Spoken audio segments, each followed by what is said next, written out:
क्या आपको मालूम है कि आज से तकरीबन 12,000 साल पहले जब किसी इंसान के जिस्म पर चोट आती थी यानी उसकी खाल फट जाती थी तो उसको जोड़ने के लिए यानी उसकी सर्जरी करने के लिए मोटे सर वाली चींटियों का यानी आंट्स का इस्तेमाल किया जाता था। यानी इन चींटियों से उस मरीज को कटवाया जाता था और इस मकसद के लिए चींटियों की दो किस्में आर्मी आंट्स और बुलेट आंट्स इस्तेमाल की जाती थी। अब इस अजीब व गरीब सर्जरी में होता कुछ यूं था कि चींटियों को पहले चढ़ाया जाता था कि वो मुंह खोले यानी उसका जबड़ा खुल जाए, और फिर जब चींटी चिढ़ जाती थी और उसका पूरा बड़ा मुंह खुल जाता था कि बस कुछ पास आए तो मैं काट लूं, तो फिर उस जख्म वाली जगह पर दोनों खाल के हिस्सों को खींचकर उस चूटी को वहां रखा जाता था और ये चूटी पूरी ताकत के साथ मरीज की खाल के उन दोनों हिस्सों पर बड़ी जोर से काट लेती थी। और जैसे ही ये काटती थी तो इसके पिछले हिस्से को काट दिया जाता था, यानी चूटी के पिछले हिस्से को अलग कर दिया जाता था और उसका जो सर होता था वो उस खाल पर ही रह जाता था। और इस तरह मरीज की खाल का जितना हिस्सा कटा हुआ होता था उस सारे हिस्से पर यही चूटियां इस्तेमाल की जाती थी, यानी उन चूटियों से मरीज को कटवाया जाता था। और यहाँ आपको एक अजीब बात ये भी बताऊं कि सुनने में ये सर्जरी जितनी अजीब और खतरनाक लग रही है, ये हकीकत में उससे कई गुना ज्यादा खतरनाक और दर्दनाक हुआ करती थी। और उसकी वजह यह है कि जो चींटियों की दो किस्में मैंने आपको बताई, जिस बुलेट आंट और आर्मी आंट का मैंने आपको बताया, तो इसमें से जो बुलेट आंट्स है वो इतनी खतरनाक है कि अगर वो आपको काट ले तो 24 घंटों तक आपको खुजली होगी और आपको दर्द होता रहेगा। और चींटी की इस किस्म को बुलेट आंट इसलिए भी कहा जाता है क्योंकि अगर ये आपको काट ले तो इसका दर्द ऐसा होता है जैसे आपको किसी ने गोली मार दी हो। चींटियों की यह किस्म आज भी अमेज़न के जंगलात में मौजूद है, लेकिन जरा सोचिए कि आप 12,000 साल पहले के दौर में जी रहे हैं और आपको कोई चोट या कोई जख्म आया है, आपकी खाल फट गई है और आप पहले ही दर्द को बड़ी मुश्किल से सह रहे हैं, लेकिन अब आपको पता चलता है कि भाई अब आगे तो मुझे चींटियों से भी खुद को कटवाना है। और चींटियां भी कौन सी चींटियां, बुलेट आंट्स और आर्मी आंट्स, जिनका डंक ऐसा है जैसे कोई गोली मार दे या जैसे कोई आपको आग लगा दे। यानी कि इतनी खतरनाक सर्जरी को उस दौर में लोग सहा करते थे। लेकिन आपको यह भी बता दूं कि सिर्फ चींटियों से ही ये सर्जरी नहीं की जाती थी, बल्कि सर्जरी के लिए कुछ और तरीके भी थे। जैसे ये भी मालूम हुआ है कि पुराने दौर के लोग सर्जरी के लिए कुछ ऐसे पौधों के कांटे भी इस्तेमाल करते थे जो बहुत नोकदार और लचकदार हुआ करते थे। इसके अलावा कुछ पौधों के ऐसे रेशे भी इस मकसद के लिए इस्तेमाल करते थे। इस बात से आप अंदाजा लगा सकते हैं कि पुराने दौर की सर्जरी कितनी खतरनाक और दर्दनाक हुआ करती थी। वैसे आज से 3,000 साल पुरानी हिंदुस्तानी अथर्ववेदा में भी हमें इस चींटियों के जरिए की जाने वाली सर्जरी के बारे में पता चलता है। लेकिन यहाँ पर एक हैरत की बात यह है कि हिंदुस्तान की अथर्ववेदा में हमें यह पता चलता है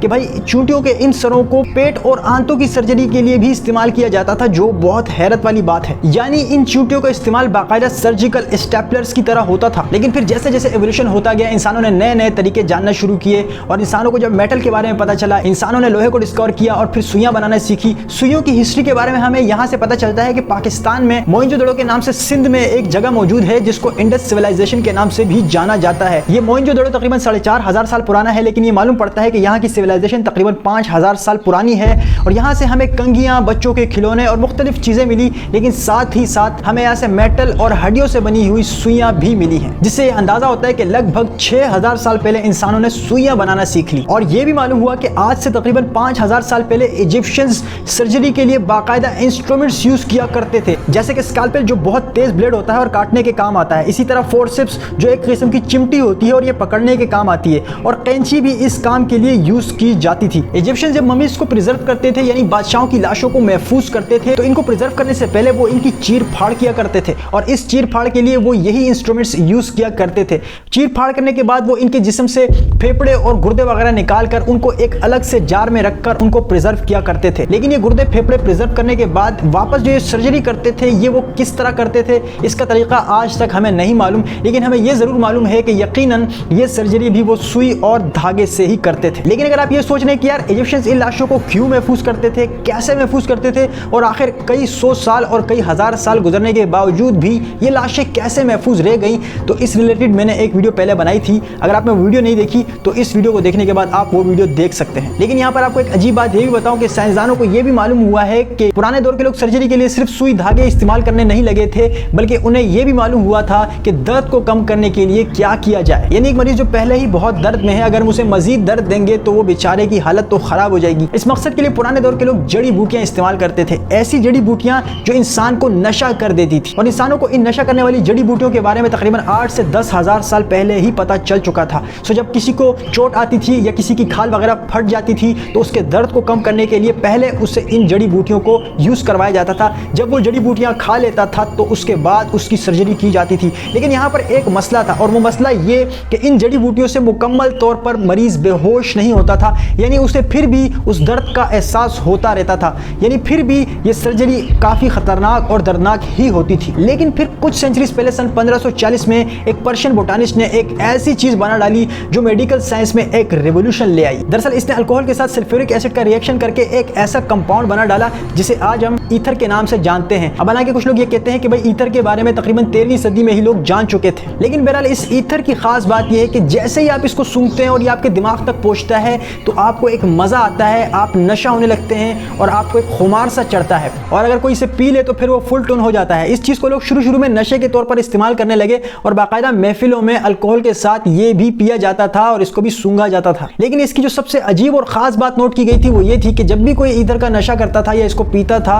तो अगर उसे कोई चोट लग जाती थी तो उसको अपनी चोट का पता ही नहीं चलता था, यानी उसे फील ही नहीं होता था कि मुझे कोई चोट लगी है, मेरी खाल फट गई है या मुझे कोई जख्म लगा है, उसे पता ही नहीं चलता था। अब ईथर की इस क्वालिटी को देखकर एक अमेरिकन डेंटिस्ट ने इस पर रिसर्च की और इस पर एक्सपेरिमेंट किए, और फिर पहली बार इसने 1842 में हार्वर्ड यूनिवर्सिटी में डॉक्टर्स और मेडिकल स्टूडेंट्स के सामने एक मरीज को उसके ऑपरेशन से पहले उसे ईथर यूज करवाया और उसके बाद उसकी गर्दन से एक ट्यूबर निकाला। इस दौरान उस मरीज को कोई दर्द महसूस नहीं हुआ और वो रिलैक्स था, और इस तरह ये तजुर्बा कामयाब हुआ। वरना इससे पहले जितने भी मरीज होते थे उन्हें एनेस्थेसिया यूज नहीं करवाया जाता था और चीर फाड़ के दौरान उन्हें पूरा दर्द बर्दाश्त करना पड़ता था, सहना पड़ता था, और अक्सर मरीजों के ऑपरेशन से पहले तो बाकायदा हाथ पैर बांधे जाते थे कि वो ज्यादा रिएक्ट ना करे, ज्यादा लड़े नहीं। विलियम मार्टिन के इस कामयाब तजुर्बे के बाद आज उन्हें मेडिकल फील्ड में एनेस्थेसिया का बाप समझा जाता है, लेकिन उनकी मशहूरी के बाद काफी सारे साइंसदानों ने यह क्लेम भी किया कि भाई हम तो पहले ही पेशेंट्स पर इसे यूज करते थे, यानी हम भी मरीजों पर ईथर यूज कर चुके हैं। लेकिन हमें मानना पड़ेगा कि विलियम मार्टिन ही वो पहला शख्स था कि जिसने इस चीज को मेडिकल फील्ड में मशहूर कर दिया। और हैरत की बात तो यह है कि आज मेडिकल साइंस में एनेस्थेसियोलॉजी की एक अलग फील्ड मौजूद है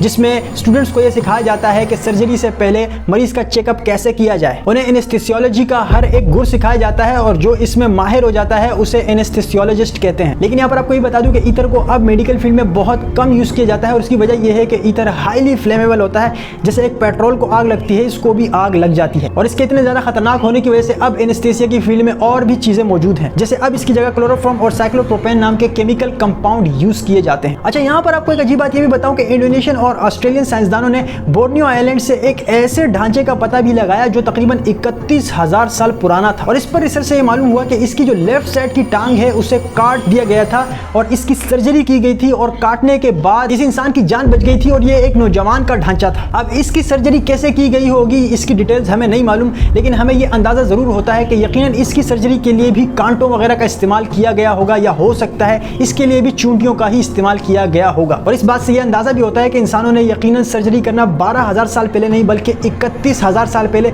या फिर इससे भी पहले ही सीख लिया था। बहरहाल आपको यह बता दूं कि आज के दौर में जितने भी इंसान जी रहे हैं ये पुराने दौर के बड़े बड़े बादशाहों से भी अच्छी जिंदगी जी रहे हैं। आप अंदाजा लगाएं कि अगर पुराने दौर में किसी बादशाह को भी चोट लगती थी, उसे जख्म आता था, तो उसको भी वही दर्द सहना पड़ता था जो एक आम आदमी को सहना पड़ता था। लेकिन आज के दौर में डॉक्टर्स आपका इलाज बड़े आरामदेह तरीके से करके दे देते हैं। बादशाहों को अगर गर्मी लगती थी तो उनके पास पंखे और एसी नहीं होते थे, लेकिन आज एक गरीब आदमी के पास भी एटलीस्ट पंखा जरूर मौजूद है, और इसका सारा क्रेडिट साइंसदानों को ही जाता है। दोस्तों, उम्मीद करता हूं ये वीडियो आपको पसंद आई होगी। लाइक कर दीजिएगा। मजीद इंटरेस्टिंग वीडियोस के लिए चैनल को सब्सक्राइब भी कर लें, और अगर आपने मुझे इंस्टाग्राम पर फॉलो नहीं किया हुआ तो डिस्क्रिप्शन में लिंक मौजूद है, वहां पर आप जाकर मुझे फॉलो भी कर सकते हैं। तमाम प्लेटफॉर्म्स के लिंक्स मैंने डिस्क्रिप्शन में दिए हुए हैं। मिलता हूं अगली वीडियो में। अपना बहुत सारा ख्याल रखिए।